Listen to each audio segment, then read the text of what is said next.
Okay, so this is Quizlet, and Quizlet is a website that you can go to make just little quizzes for your students, and it can be about anything. This website is for students and it's for teachers. I use it just to make little quizzes of usually a vocabulary. We've been doing a lot of folk tales lately, and so I've just been making up little quizzes over some vocabulary out of our folktale unit.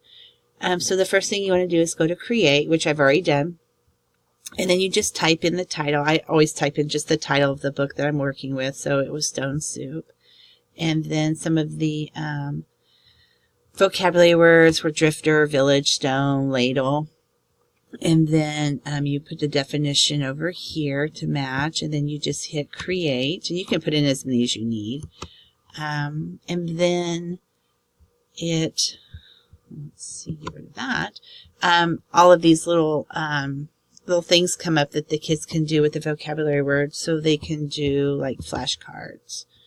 And so someone who travels around with no home would be a drifter, and then they just keep going, and then they can go on to the next one, a small town. And even though it doesn't say flip here, you flip there. It's a village. So that's just one way they can use learn the vocabulary. I don't know why that keeps popping up.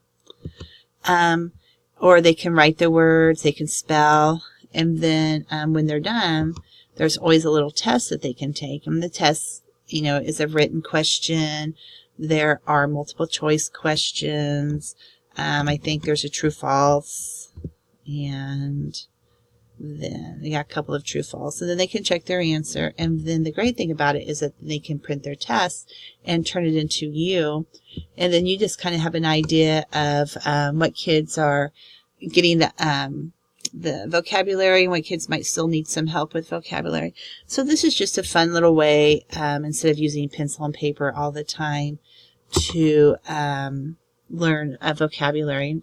And I use it for vocabulary, but I'm sure that you could use it for many other things. The ISTE standard that I picked for this was ISTE T.2.A. So I just hope maybe this is something that you can use in your classroom.